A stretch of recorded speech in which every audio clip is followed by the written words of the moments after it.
ఈరోజు సోషల్ మీడియాలో TDP Denduluru MLA Chintamaneni Prabhakar సంబంధించినటువంటి ఒక వీడియో బాగా వైరల్గా మారింది.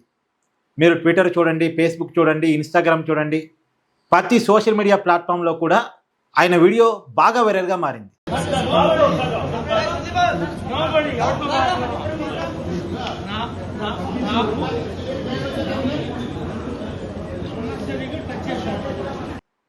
తాగి అర్ధరాత్రి పూట ఒకళ్ళ ఇంటి ముందు, వాళ్ళ గేటు ముందు ఒకవైపు వాళ్ళ కూతురు బొజ్జగిస్తూ ఉంది.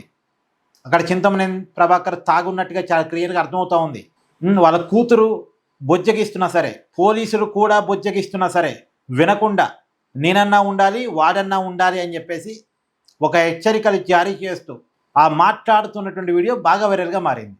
అసలు ఇతను ఎమ్మెల్యేనా, రౌడీనా అని చెప్పి సోషల్ మీడియాలో చాలా పెద్ద ఎత్తున చాలామంది మాట్లాడే ప్రయత్నం చేస్తున్నారు. నిజానికి అతను ఎమ్మెల్యేగా ఉండి అలా ప్రవర్తించడం తప్పే కాదు అని నేను అన్ను.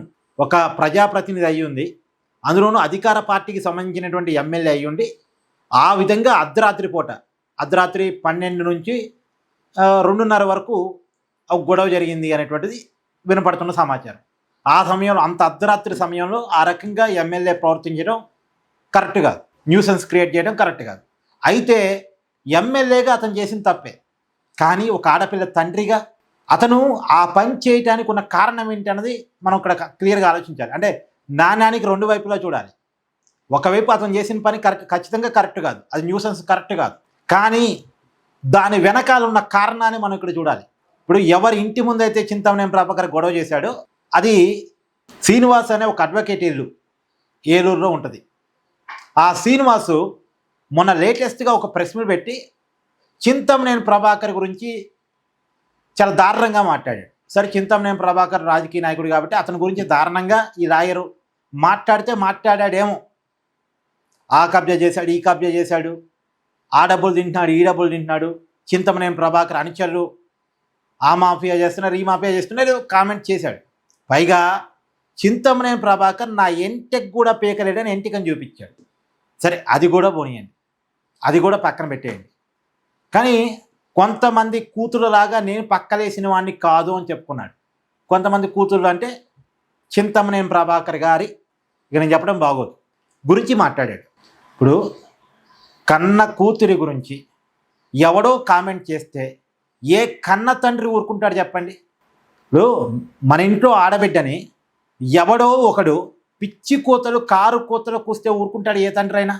ఆ తండ్రి తన ఎమ్మెల్యే అనే విషయాన్ని మర్చిపోతాడు, తన ఐఏఎస్ అయితే ఐఏఎస్ అనే విషయాన్ని మర్చిపోతాడు, విచక్షణ మర్చిపోతాడు. తన ఇంట్లో ఉన్న ఆడవాళ్ళని తిట్టినప్పుడు ఎవడైనా తన విచక్షణ మర్చిపోతాడు. ఇక్కడ జరిగింది అదే.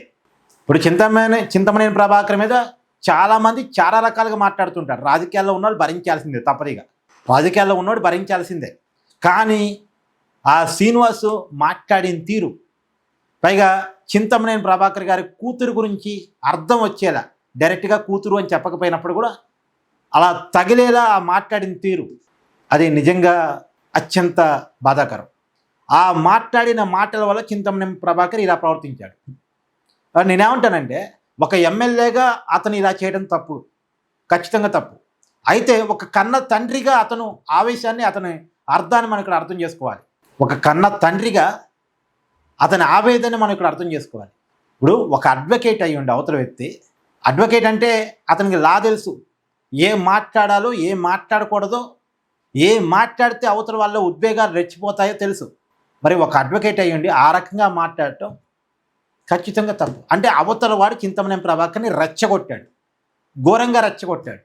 ఇప్పుడు చింతమనేని ప్రభాకర్ సహజంగానే రెచ్చిపోయే మనస్తత్వం, తగ్గే మనస్తత్వం కాదు చింతమనేని ప్రభాకర్ది. ఎప్పుడు కాంట్రవర్సీ కేరాప్ అడ్రస్ ఇతను.